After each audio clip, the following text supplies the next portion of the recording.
Sadhanashri plotting and construction Buldhana शहरात plots, layout, घर, row house, flat आणि कॉम्प्लेक्स विक्रीसाठी उपलब्ध आहेत.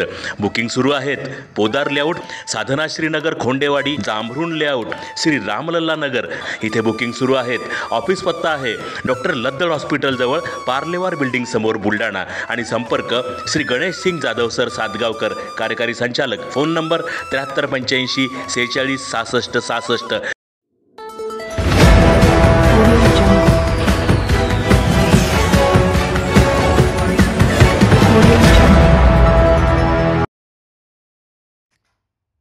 परभणी बीड घटनेच्या आणि अमित शहा यांच्या वक्तव्याविरोधात भव्य आक्रोश मोर्चा. जळगाव जामोद शहरात काढण्यात आला आक्रोश मोर्चा. जळगाव जामोद शहरामध्ये वंचित बहुजन आघाडी, भारतीय बौद्ध महासभा यांच्या वतीने परभणी येथील संविधान विटंबना तसेच सोमनाथ सूर्यवंशी यांच्या हत्येच्या निषेधार्थ 6 जानेवारी रोजी भव्य आक्रोश मोर्चा काढण्यात आला होता.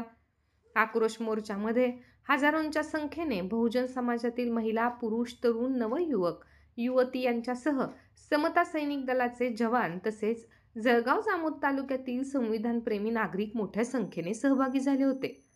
शहरातील भीमनगर येथून या मोर्चाचा प्रारंभ होऊन चावडी, स्थानिक दुर्गा चौक, तहसील चौक मार्गाने मार्गक्रमण करीत नंतर आंबेडकर चौकात एका जाहीर सभेचे आयोजन करण्यात आले होते.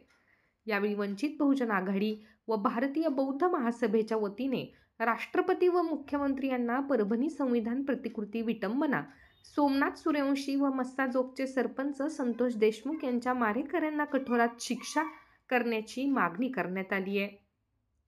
संविधान प्रतिकृतीची तोडफोड करणाऱ्या आरोपींची नार्को टेस्ट करण्यात यावी. तसेच केंद्रीय गृहमंत्री अमित शहा यांनी लोकसभेमध्ये केलेल्या वक्तव्याचा सुद्धा या प्रसंगी संघटनेच्या कडून निषेध व्यक्त करण्यात आला. मोर्चाला वंचित बहुजन आघाडी, भारतीय बौद्ध महासभा यांच्यासह तालुक्यातील बहुसंख्य नागरिक प्रामुख्याने उपस्थित होते.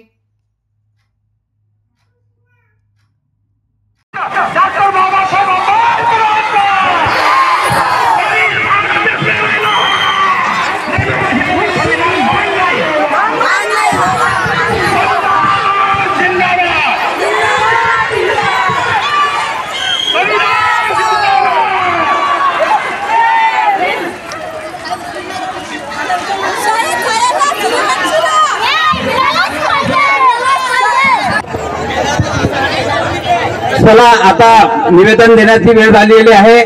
त्या अगोदर भारतीय बौद्ध महासभेचे जिल्हाध्यक्ष आदरणीय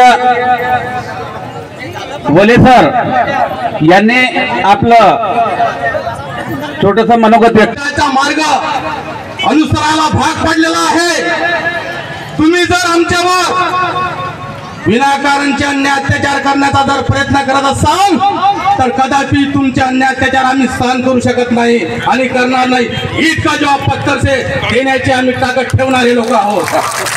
आणि कुठलाही धर्म नाही, ते धर्मनिरपेक्षता गहाण ठेवल्यामुळे हे प्रकार घडत आहे. संविधानाची तोडफोड, बाबासाहेबांच्या पुतळ्याची तोडफोड, आमच्या दलित बौद्ध वस्तीवर हल्ले, आंबेडकरवाद्यांना हल्ले, हे प्रकार या ठिकाणी घडत आहेत. आणि हे प्रकार जर घडू द्यायचे नसेल तर प्रशासनाने धर्मनिरपेक्षता पाळावी. प्रशासनाकडून धर्मनिरपेक्षता पाळण्याची गरज आहे. अनेक शासकीय कार्यालयामध्ये देवी देवतांचे फोटो आहेत. आपण घरी आपल्या देवदेवतांची पूजा करा.